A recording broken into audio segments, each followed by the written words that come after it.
Well, hello and welcome to today's live event. I was actually going to introduce myself today by saying ho, ho, ho, but I thought it might be a little silly. But anyway, welcome to today's live event. It's the NCBI Labs Technology Live event. And this one is a very special one. This one is the last of the year. Can you believe it? We have kicked off these live events in April of this year, and they have been an incredible success, mostly down to me wanting to start them. I'm only kidding. It was actually down to the entire team and the hard work of all the guys who've been running the events. So I wanted to kick off today, first of all, by saying a huge thank you to Jude and all the team on working on the live events. And they've been a great success for 2020, and we've got some great feedback for them in 2020. Okay. Let's push on a little bit, if that's okay with the slides there. So what do we have coming up today on this live event? So we're going to take a look back at some of the best shows in 2020, and there's so many of them.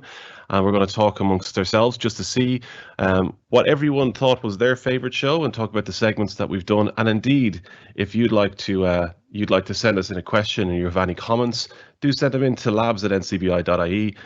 And you can also do it here in the chat feature on the live event here on Microsoft Teams. Also coming up, we're going to do a quick review and update on our virtual technology clubs that we've been running around the country, and give you some more information on them. Brian Manning is with us again today. He has got some information on Braille technology and some of the new and emerging trends on that as well. We also have our regular segment, Tech Quick Tips. So you get some quick tips on assistive technology as well. And then we'll have our Tech Help Q&A as well.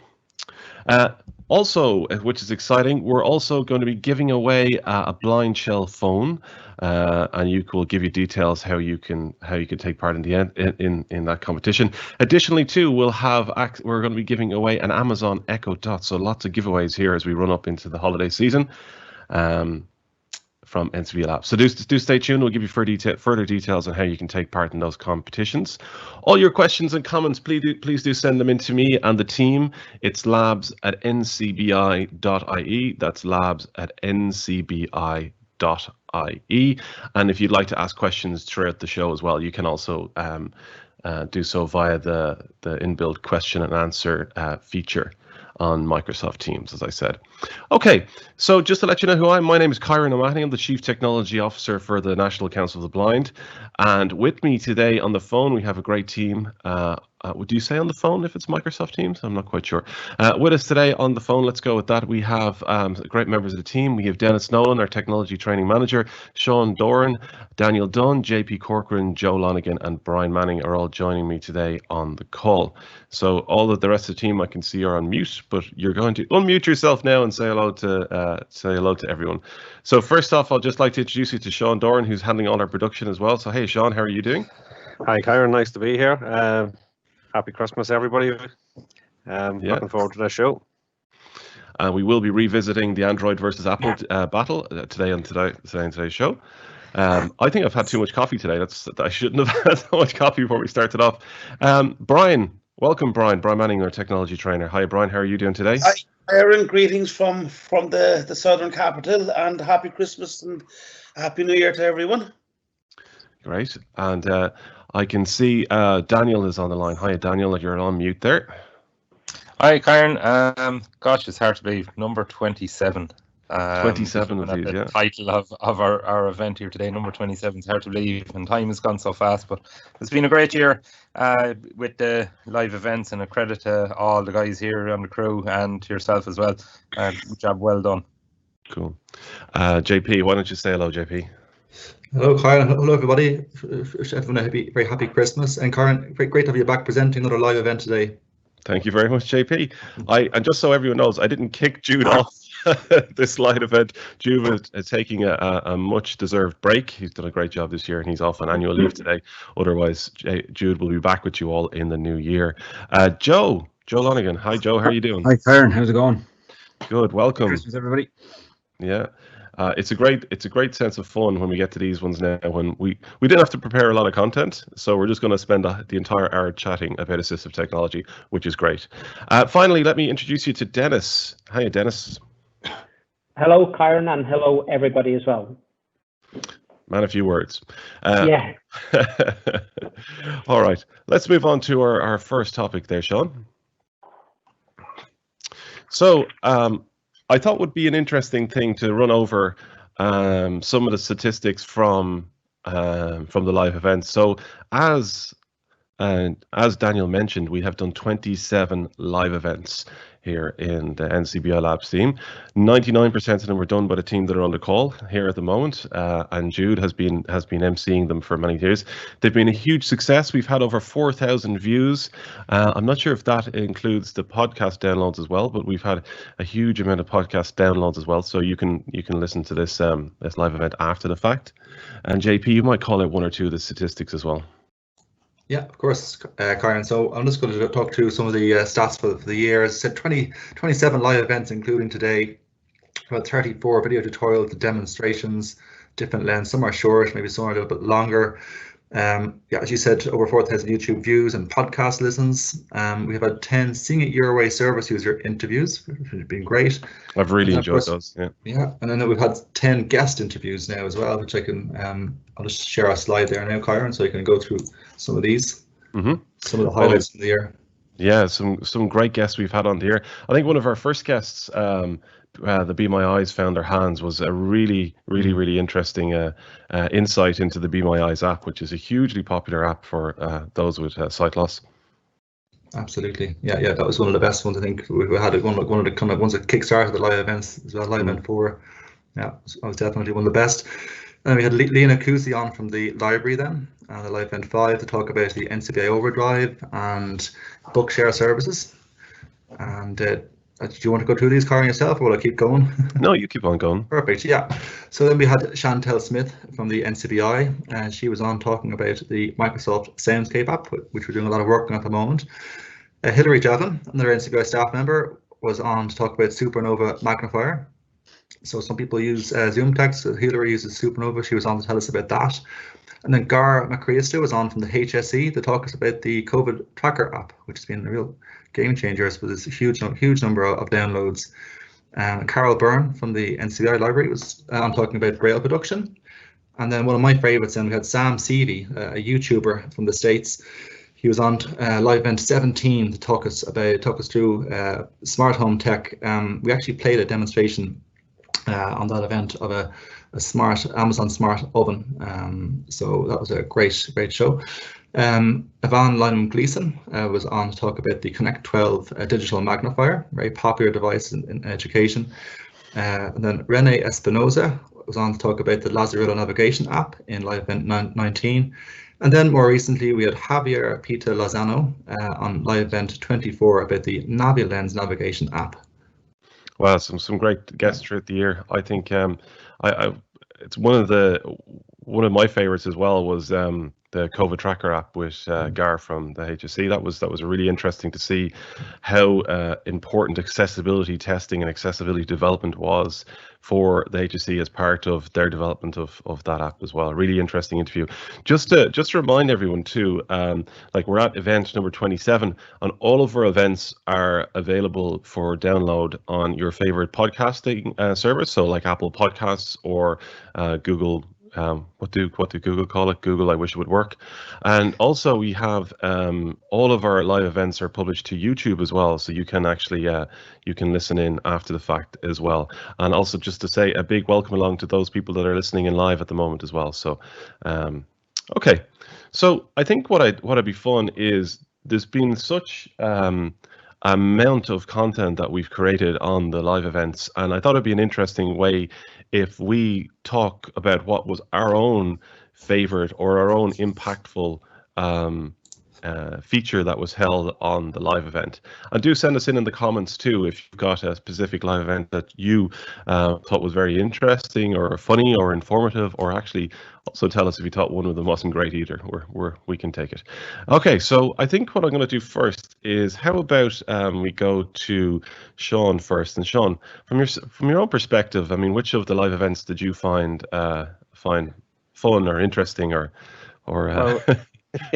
Well, it was actually a fairly recent one, and it was the NaviLens one when we were interviewing Javier, and Javier is very good at talking. He talked us through the entire app. I don't even think we need to play some of the videos.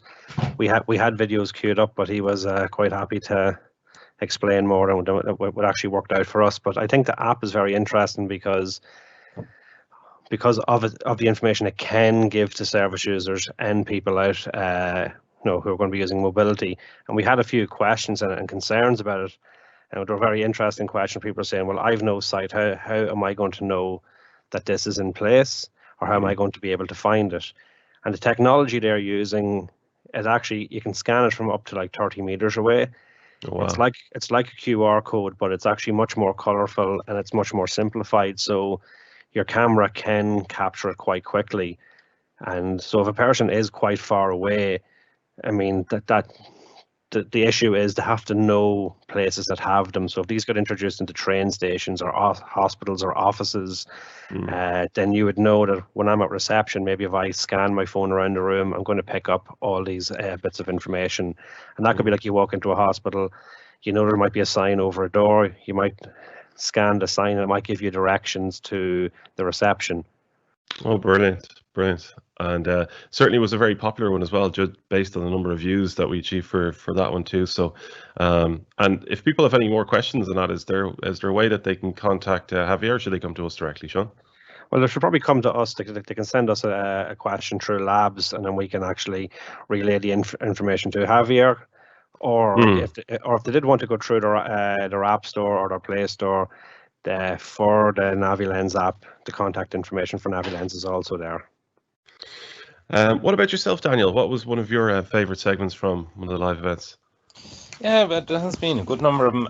But the one I kind of enjoyed was, looking out for kind of what to get in a PC or a laptop. The hardware end of it, what to look out for, the different specs, the pitfalls of that. And I suppose that we touched on it again there recently when we were coming on to the Black Friday as well. We kind of just revisited that in a way. Just I suppose for me, like it's identifying a laptop or a piece of equipment that's going to suit your needs, without going, maybe going for something that's too powerful that you mightn't use, or going for something that's, that you need more power, but you're not going with the hardware that you need to do the job as well. So those are things to look out for in the laptops. The discussion for me around that was very enjoyable. Everybody kind of has their own opinions on it. Because there's so much choice out there, everybody kind of sees certain things in different ways and goes for that, Yeah, I think it's something that people do come to us quite a lot and ask for advice on which specific laptop or to buy, and we're always happy to do that. We, we're agnostic in our views, I suppose, on what hardware. I mean, for me, our goal is, as you said there, to make sure you get the right spec. That you need for the type of software that you're using it. So, JAWS is notoriously hungry for power on the laptop. So if you're a JAWS user, do reach out to us, and we can certainly advise you on what the best one is to suit your needs. Exactly. I've just seen it, like, even before I joined NCBI, like, I've seen in the computer world how hardware can be a mismatch for the job it's going to do. So it's always nice to see somebody getting a piece of equipment that you're confident is going to perform for many years into the future for them. So that for me was one of the takeaway points of the year. Okay, cool. Brian, and yourself? I suppose, Kyron, I suppose the best of the live events for me, or the more interesting one, was the day we went totally dotty. The live event went totally dotty one of the days there, and we concentrated on Braille. Oh, brilliant. And we looked at some of the, the emerging advances in Braille, digital Braille technology. We looked at things like the L Braille. We mentioned the Dot Watch, which is a Braille watch that has a 4-cell Braille display attached to it. We looked at some of the, the main devices that are being used in education at the moment, like the Polaris, the Braille Sense, the Braille Note Touch. Lena was there, and Lena, which is something that maybe we'll refer back to again in a while. But she gave us good information on the whole the Lego Braille initiative, which is basically kind of using the conventional Lego concept and using that particularly for young people at the moment to learn Braille. And again, hopefully this is something that I think would have far-reaching effects for adults who wish to learn Braille as well. I'm constantly getting people who want to learn Braille, even not necessarily literacy Braille, but Braille, I suppose you could nearly call it ergonomical Braille that they would use in an everyday life for, playing cards or maybe reading, buttons on a lift. So I think that it could have great implications for learning that type of Braille. And it really was a good day. I mean, Kyron, you spoke there of all of the podcasts, how you can, you can reach these live events through the podcasts and through YouTube. But I mean, that one day was the day that Netflix nearly, came knocking on our door. It was so important and so exciting. Yeah. So we nearly put the crown off of the #1 spot in Netflix that day, I think. Yeah, of course, yeah. Well, I have access to the stats, and I know that that's true. Absolutely. Yeah, exactly. JP, and yourself. Yeah, so Karen, there's been so many live events, as we mentioned. It's sometimes hard to choose one particular live event that kind of stood out. And I think for me the highlight was the show we did on the smart home technology. It was back in July, and we had Sam Seavey on, who I mentioned a moment ago. He's a YouTuber who's from the States. He has Stargardt disease. And as I say, that the show was focused primarily on smart home tech. So Sam gave us a demonstration of the of Amazon Smart Oven, and now it's not available in Ireland yet, but it kind of gave us an idea as to maybe what to expect down the line. Hopefully, what we hear. But we had a lot of good demos on this show. We had a demonstration of a Samsung Smart TV. We had a Samsung Smart washing machine that Joe did as well, a demo on that, and we also had discussions on things like smart video doorbells, thermostats, and even smart vacuum cleaners. But I think the highlight of the show for me was having Sam on, and he gave us some kind of an insight into his YouTube channel, which I think a lot of our listeners will be familiar with. He has a lot of really good demonstrations. Yeah, I really enjoyed listening to that one. His YouTube channel is an absolute find for someone who wants to know the latest on any tool for people with sight loss. It's so well done. I have to say, I really enjoyed that episode myself. And I think your very first video that you produced for the live event was on Amazon, wasn't it? It was on Smart Tech. It was. It did one on the Amazon Echo. That's right. Yeah, exactly. Yeah, it's a huge popularity in that smart speaker, particularly over the last few months. But I remember we had asked Sam when he was on about his YouTube channel, and he gave us some really good advice, because occasionally I might chat to service users and different people who might be interested in recording their own podcasts or YouTube videos, and we had asked him at the time, what advice he'd give to someone starting off, starting off their own video demonstrations and that kind of thing. And he gave us a really kind of nice answer. He said you don't need to be great to start, but you have to start to be great. I thought it was a really, really nice. Oh, that's cool. I like that. Yeah, that's good. And I have to say, even podcasts and live events such as these, and there's lots and lots of them out there now that are focused for people who with sight loss. So they're hugely great resource, very powerful as well. So I as long as people keep listening to them, we'll keep creating them here in the NCBI. Exactly. Thanks JP. Joe, on yourself. Hi Karen. I liked a few of them actually, but I'll mention two really quickly. The Be My Eyes one was the first one I really liked. To have hands-on talk about an app that's used all over the world. Such a simple app to get assistance through an app. So it's blind people getting assistance from sighted people, and it's really good. It's I suppose there's almost a community out there now at this stage.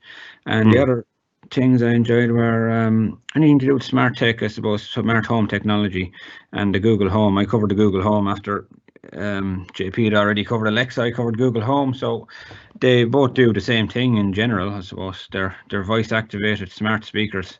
So I enjoyed covering that, and I enjoyed the fact that people have taken to them, and it helps people independence, and they're starting to connect with new devices every day and every month. You know what I mean? So that's my summary on things. We were only saying earlier, actually, we were chatting on this, and since you were explaining how you could have a washing machine with smart tech, And when I was thinking about it, like I struggle personally to see any of the settings when I'm, putting on a washer or whatever. And the idea to be able to do that for phone, I have to say. So we're actually going to be buying a new washing machine shortly, and I think I'm definitely getting one that can link up to my phone. Cool. Yeah, it's a good idea because, I mean, as you said, like before, like myself, I used to put the machine at 30 degrees or 40 degrees and that was it. But I mean, it opens a whole new world to us. I mean, having full access to devices, and it saves time. It gives you just independence, so it helps. That really is it, though, isn't it? It's all about the independence. Like all these little pieces of technology. Like for me, I don't think there's any one game changer piece of technology, but all these little things help, you know what I mean, and they make you that little bit more independent. I feel the same actually, because between our phones and our smart speakers and things like that, they're all becoming accessible now, you know what I mean? With technology is the enabler, like, it's, I mean, you have Siri on your phone. Even if you're not able to use the touchscreen, you can use 70% of the rest of the things on the phone. Same with video doorbells out there now and stuff. You can check who's at the door before you answer it, that kind of thing. It just makes you feel safer. There's lots of enablers out there, Yeah, and that's I've said it before. I mean, the mantra that we tend to live by in NCBI Labs, which is the technology area, is technology is the key enabler for people with sight loss. So anyone out there that needs any support or additional advice, always do reach out and contact us. You can send us an email, labs@ncbi.ie, or you can ring the NCBI info line as well. And we're always happy to offer advice on assistive technology for people with sight loss. Yeah. Cool. Thanks, Joe. Dennis, and yourself. Yeah, thanks, Karen. Well, whilst you said at the beginning I hadn't much to say at the start, I've got an awful lot to say in relation to technology. I was only teasing you. I know. But I mean, technology is just so exciting, Karen. It really is. And interestingly, whilst everybody was talking, I thought the one thing that's changed that has so enabled so much of the device we're talking about is the broadband that's now come into not just cities and big towns, but country as well. And it's opened up technology and all of these different devices that we've mentioned. And what I wanted to talk about, which depended on a half decent level of speed from a technology point of view, was streaming devices. The guys actually ran through this in the most recent labs, and I'd recommend, if anybody hasn't heard it, they should go back and listen. The research that's put into these live events is absolutely immense. I learned quite a bit about streaming devices then. The three main ones that we were talking about were Chromecast from Google, we were talking about Amazon Fire Stick, and Apple TV. And I think from the point of view of opening up a whole new world to people who use these devices, you can plug these into your TV, and your TV automatically becomes this, it gives you access to such a wealth of information. You can connect up to YouTube, you can connect up to Netflix, and with a TV remote that comes with the Chromecast or with the Amazon Fire Stick, you can talk. So it's audio. You can talk to it, you can ask it to open up Netflix, you can call out a program and you can get it to play that program all via audio, verbally saying it. You can, again, there's storage enablement for all of these devices. So they can store items, they can open up items, they can connect up to your phone. And I found out also this Amazon Fire Stick, for any of the people who've been around quite a long while, there's 25 Sega games that are available with that as well. And your remotes, they can connect up to Bluetooth, they can connect up to headsets, earphones, or old, I suppose, joysticks.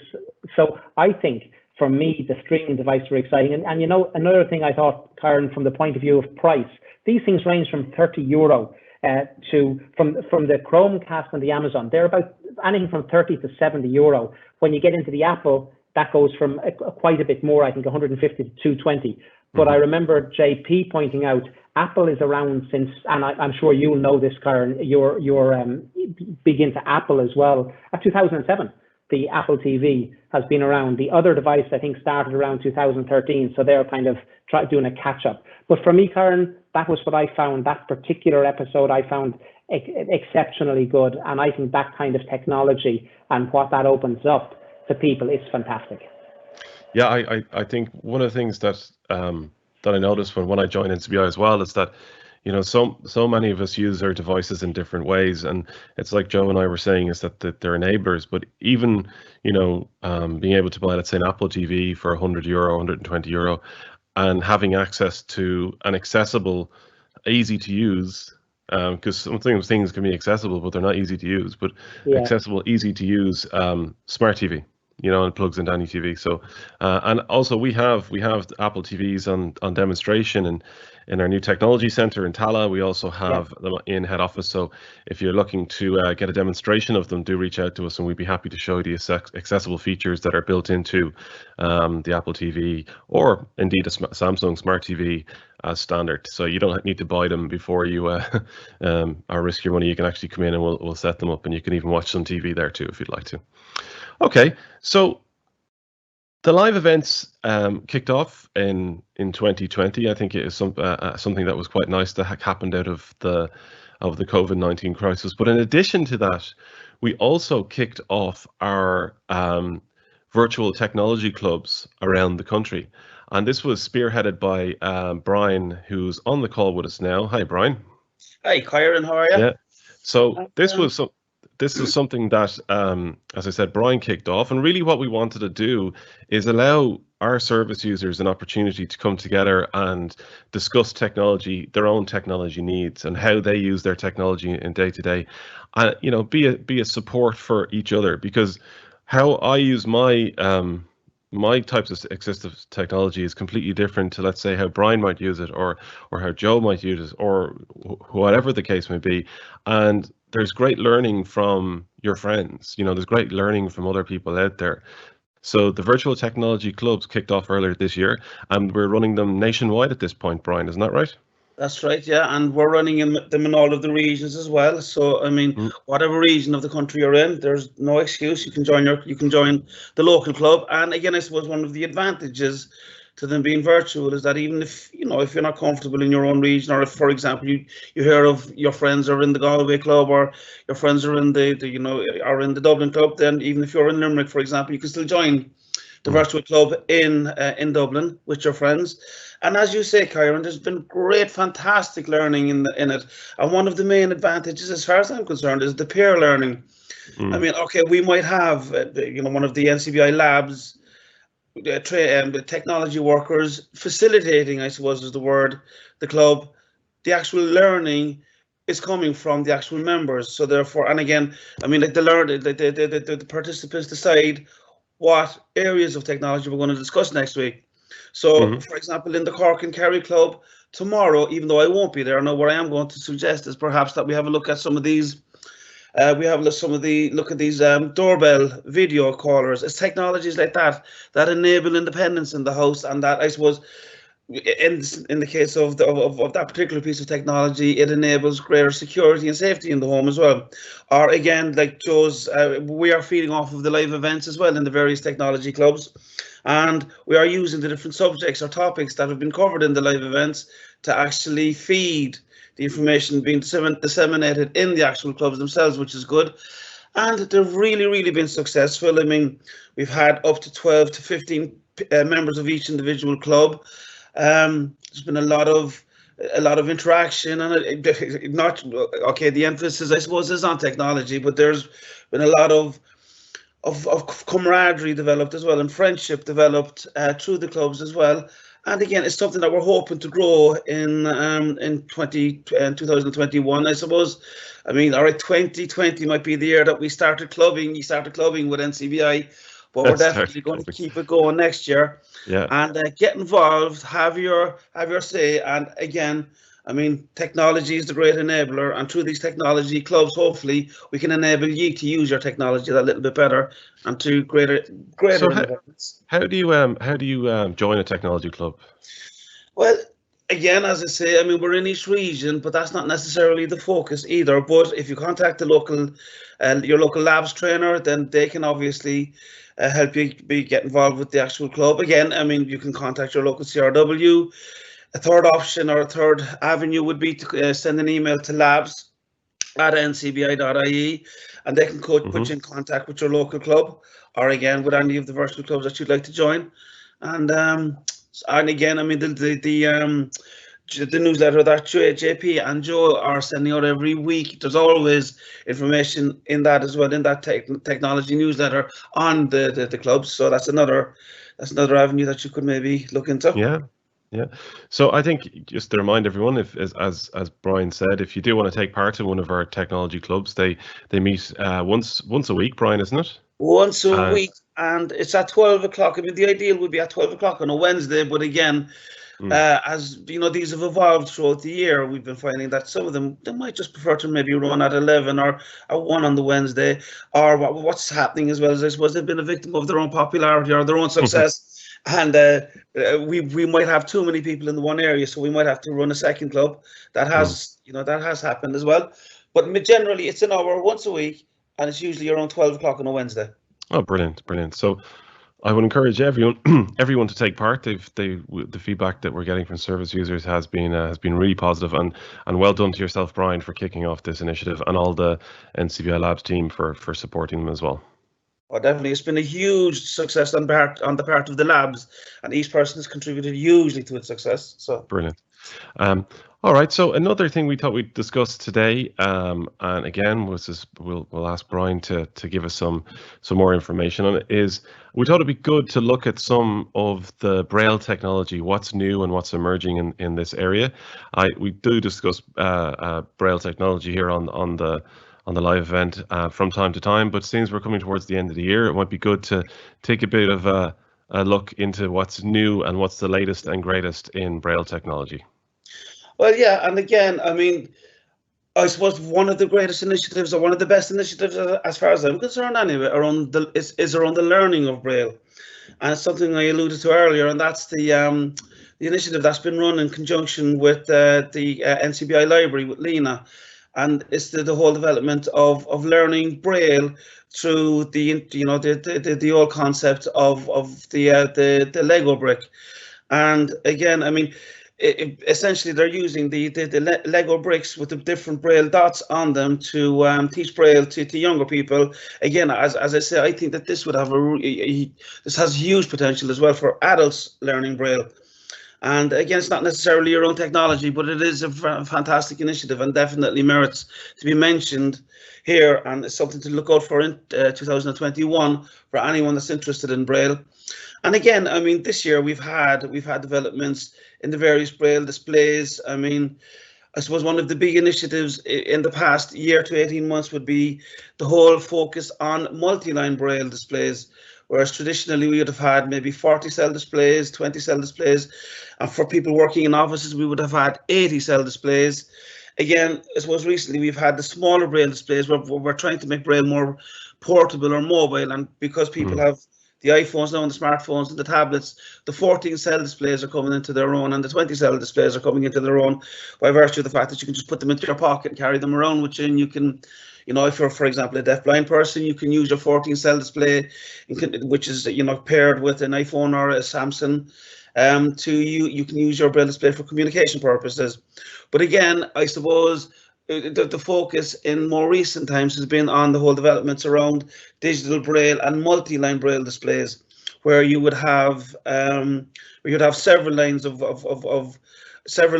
Braille on an individual display. I suppose the initial prototype of that concept would have been the Canute, which I suppose the Canute, for all intents and purposes, would be like a knee reader for Braille users. So to be like your old, it would be like, you know, your e-player that would have your electronic book. Well, this would be the concept would be in the context of Braille. You'd have your 10 lines of Braille. So you'd have your book and you could just read your 10 lines of Braille on it. Now, and in more recent times, the concentration has been on refreshable Braille. And the difference between what refreshable Braille is Braille that changes. So the minute the screen changes, the actual Braille changes. So again, it gives you more access to more modern technologies and to some of the more modern developments around iPhone and smartphone technologies. And again, it's brilliant for people in education. It would be brilliant for people in the workforce. And again, I mean, there would be some of the main digital or technological innovations around Braille. And again, of course, you have the Braille, or you have the dot watch, which again has a refreshable Braille display attached to it. And there are things that I think we will be seeing more developments in 2021. Yeah, and indeed, we will be talking about them here on the live event as they happen. And we're looking forward to more of the advances in Braille. It's something that we really wanted to support people around the digital side of Braille as well, because it's such an empowering piece of technology. And as well, Kyra, just to say that, I mean, NCBI, we have earlier on this year, we formed a Braille focus group from among the NCBI lab staff, and there's 4 members of the actual NCBI labs team directly involved in the development of that team, and we've invited external, people external to the NCBI agency who are interested in Braille and who are advocates of Braille, and we've been doing sterling work in the past, right throughout this year, since February or March of this year. And again, that's something that we're definitely going to concentrate on next year. And again, I suppose the ideal behind this particular focus group will be to bring cutting-edge Braille technology and the developments and advances in Braille technology to NCBI service users. So keep an eye here on this parish. Watch this space, as they say. Watch this okay. space. Thanks, Brian. I think what we'll do is let's move on to our next segment of the show. And just before we kick off that one, just to remind everyone that if you would like to ask a question during the live event, or if there's any specific piece of technology that you'd like some help on and you'd like to ask the panel or the team that's here on the line, do send us in an email, labs@ncbi.ie. That's labs@ncbi.ie. Also, as well, you can ask questions in the Microsoft Teams Q&A that's available to you as well. Okay, JP, I believe we have some quick tips. We do indeed, Kyron. Yeah, we have a quick tip here from Daniel. This is about creating and using Siri shortcuts with the Seeing AI app. Now, I think actually Daniel's actually recorded a video on this, which we're going to play now very shortly. Okay, over to you, Daniel.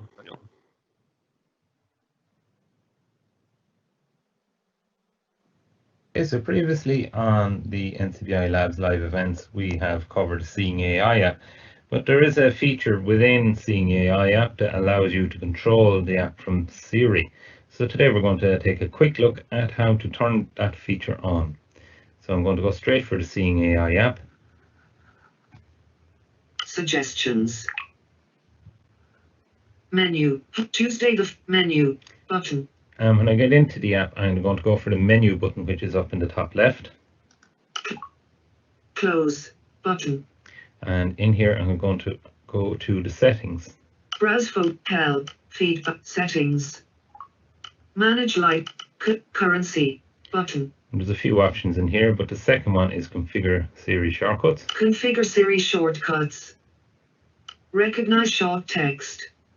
So there's several options in here that you can activate Siri to carry out. So the first one here we're going to just try out for today's demonstration is recognize short text.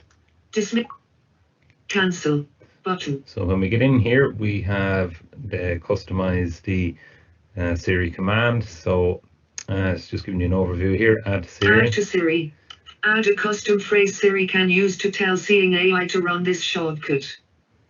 When I say recognize short text, text field.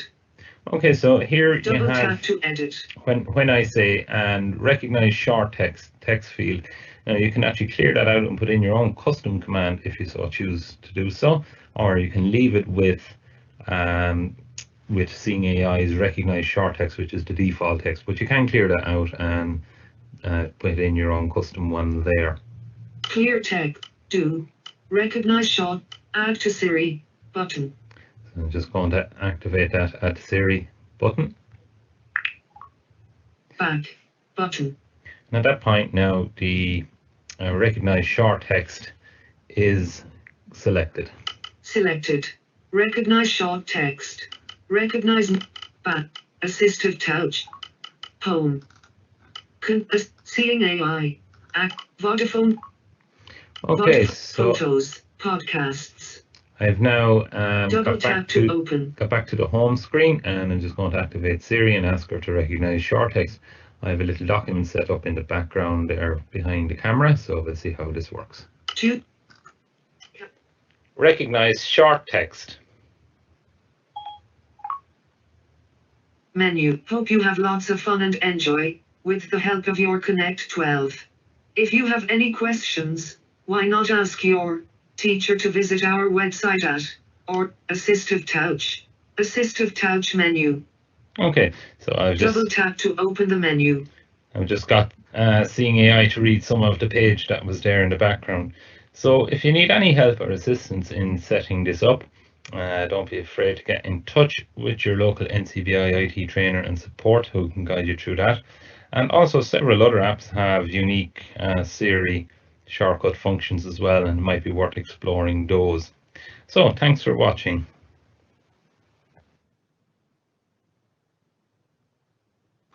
Thanks, Daniel. That's a really useful feature to know and and use. The Shortcuts app that's built into iOS. I think it came in iOS 13, maybe 13, and it's a hugely powerful tool. But when you integrate it with such great apps like Seeing AI, it can actually add so much power to assistive tech on your device. Yeah, you can certainly do indeed. I was actually being cheeky one day playing around with that, and I got to add OK Google to Siri, so that was quite interesting. Oh, really? Siri, going OK Google and having that launch. So a little bit of fun, cheeky fun, but it works. Yeah, I use that shortcut key in a slightly more boring way. I have it set so when I'm cleaning the house, it turns all the lights on bright. Nice. Yeah. So because you wouldn't want to miss a bit of dirt. Thanks for that, Daniel. That was really, really interesting. No problem.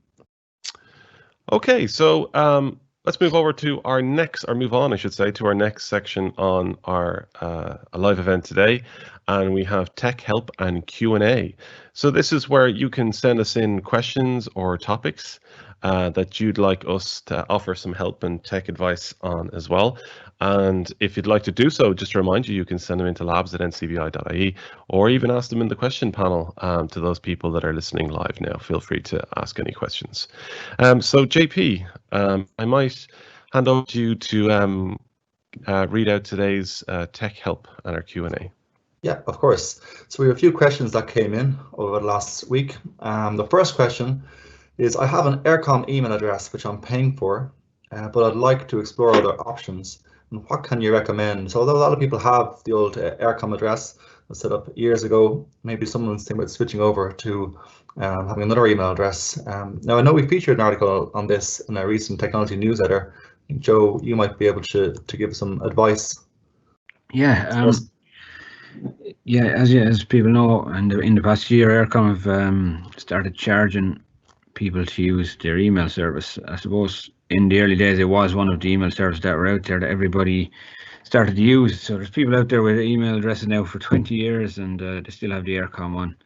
And I suppose it's difficult to change in your mind. I suppose it's hard to get used to the idea of changing your email address, but there is no need to be paying $5.99 a month for an email service that is probably, I won't say anything about standards or anything like that. It is okay, it does the job, but I mean, there is free services out there that are better or that have more options. You know, they actually specialize in email. You know, so you have gmail.com, which would be probably number one out there, preferred option.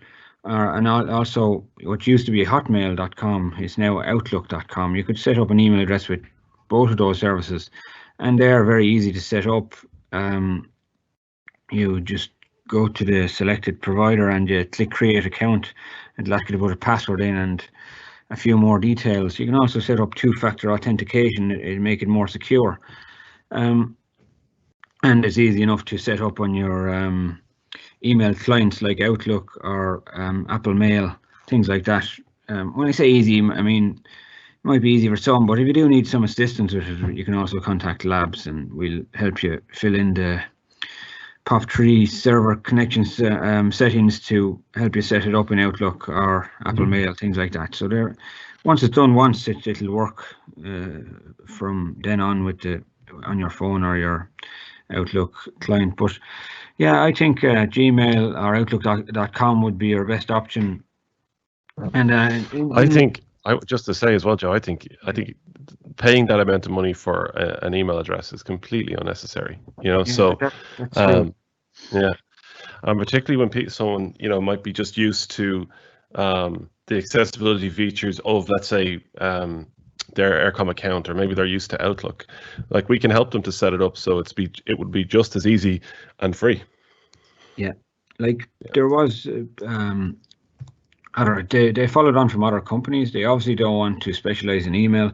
Like BT done the same in Britain, and TalkTalk, they all started charging. So they're trying to, I suppose, remove people from using their email, and then it's probably working as obviously a lot of people have jump shipped and started to use Gmail and Outlook. And then there's people out there that have lost their email address and lost lots of valuable emails because maybe they just didn't do their move in time, and that's the way it's happened anyway. That's the whole situation in a nutshell. But I think Outlook and Gmail is probably your best option out there.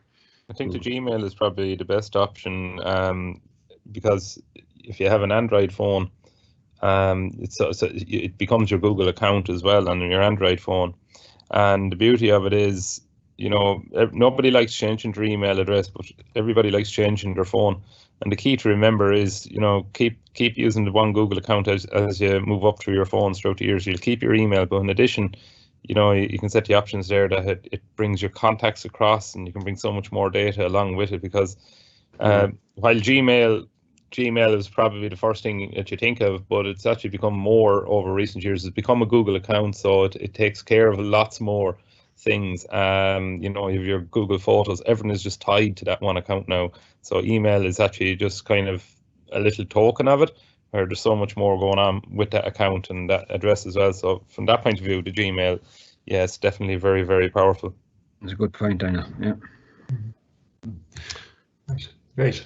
Okay, that's great. Thanks, Joe. There's another question that came in from someone who owns an Amazon Echo. He or she is saying, I use my Echo to listen to audiobooks and for meditation, and I don't want to be disturbed with notifications. Is there a way of turning off notifications temporarily while I'm listening to audiobooks or meditating? Yeah, well, that's a good point there. As if you use your Echo a lot, there is a possibility you get a lot of notifications because you might have enabled drop-in feature or announcements. You can also receive calls on your Echo now from other Echo users, and you can receive text messages. But you can turn these off for a period of time by just saying, Alexa, turn on Do Not Disturb for 1 hour. I won't disturb you. So, and that'll come back. It'll come back to its normal self after 1 hour. And if you're finished doing your task that you didn't want to be disturbed at, or you can also just repeat the same question. You can turn off Do Not Disturb, just to turn it off. So that's the simple way of doing it. It's very easy. You just have to ask Alexa. It's a pity that doesn't work on kids, Joe. Yeah, it's a major pity. The only peace you get at night is at night time now, Daniel. When you put them to bed. So, and also, I think, Joe, I have to say, fair play to you for doing that live. Yeah. Everybody's gone in Do Not Disturb now, so they won't be disturbed listening to the podcast or the live event. Yeah. Good point. Very good. That's great. Great tip. Last question that came in was, how can I turn on Windows startup sounds? So I know that Windows is loaded and ready.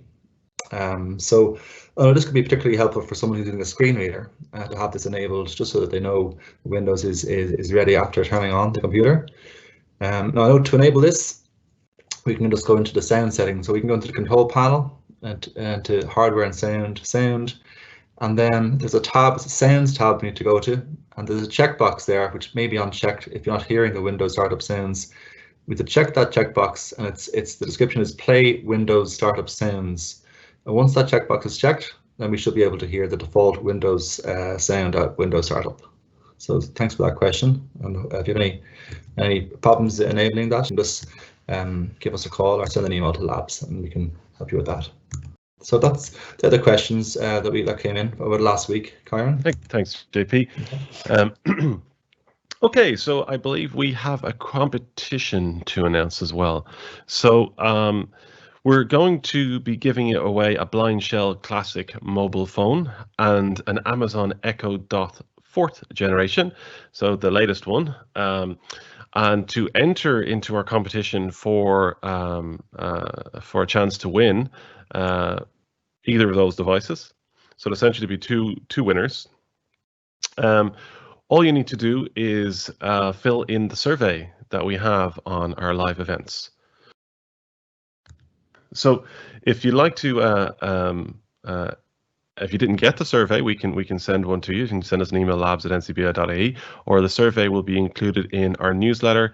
And is it available anywhere else, JP? I'm not sure. That's it.